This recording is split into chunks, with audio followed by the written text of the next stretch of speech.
Meir Simcha, in his work Meshech Chochmah, cites the Moreh Nevuchim, the Rambam in Moreh Nevuchim, Guide for Perplexed, writes the whole concept of Kabbanos is that since a human being has a need to serve a higher power, so if HaKadosh Baruch Hu wouldn't have given the outlet of sacrifices of Karbanos, Chas v'Sholom, the Jew would express it by becoming an idolater, becoming a pagan.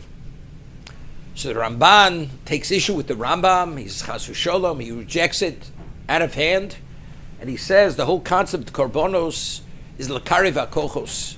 It's to coalesce, to activate forces and bring those forces into being, into existence, and bring about certain results.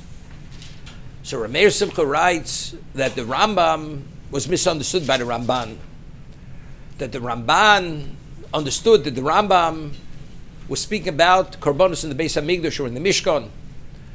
The Rambam was speaking about, at one time, there was such a thing known as Bomos, where a Jew was permitted to build a Mizbeach on his rooftop, in his backyard, and bring a Korban to serve Hashem. In that context, that's so the Jew should be able to express himself to HaKadosh Baruch Hu rather than Chas v'Sholom in a pagan context.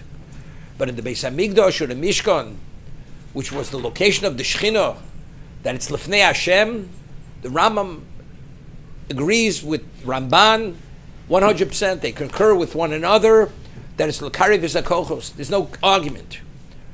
So the Rambam in Moreh Nevuchim, specifically speaking, in what we call Bama, building a personal Mizbeach out in the field on one's rooftop, which is not Lifnei Hashem. But if it's Lei Hashem, that's l'karev v'zakochos, that coalesces all the different forces. That's the Rameir Simcha.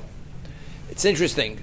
The Gemara tells us the end of Menachos based on a pasuk, U'nishalma porim sosenu, that we're able to bring oxen with our lips, that a person saying the parsha of the chatos, of the olah, or the osham, kolom parshas chatos, kilu hikruv chatos, one who says the portion of the chatos, it's as if he actually brought the chatos offering. And if one says the olah, the osham, whatever the korban may be, it's as if you brought that korban.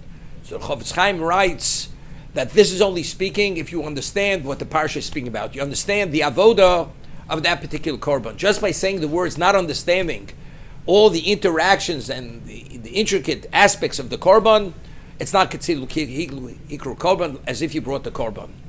It's only if you understand the avoda and you're saying the psukim, then it's kilu hikriv. So there's a question which is asked by the later authorities. The Gemara tells us Shabbos that Rabbi Shmuel, who actually, he read by candlelight, and he actually manipulated the wick, which the Chachamim originally said you're not permitted.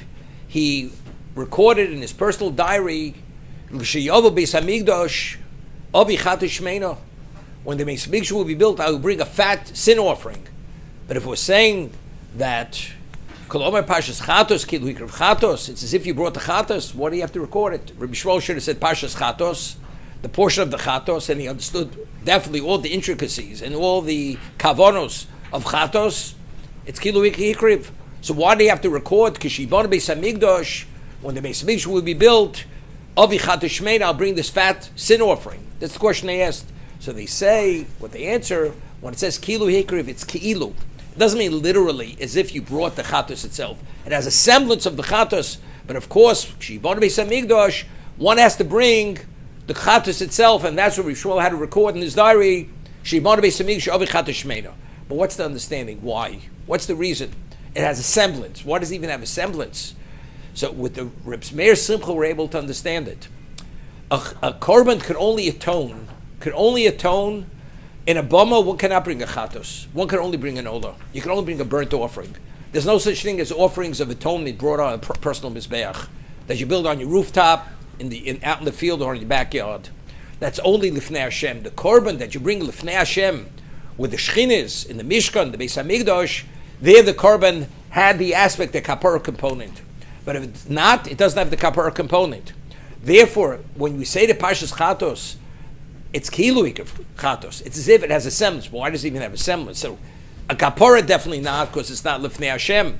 But Rav Chaim Voloshin writes, and it's clear from the Gemara in Brochus, that the location the person learns, the Shekhinah is associated with him. There is, Mishnah Pirkei Avos says, 10 people study Torah Shekhinah Imoim.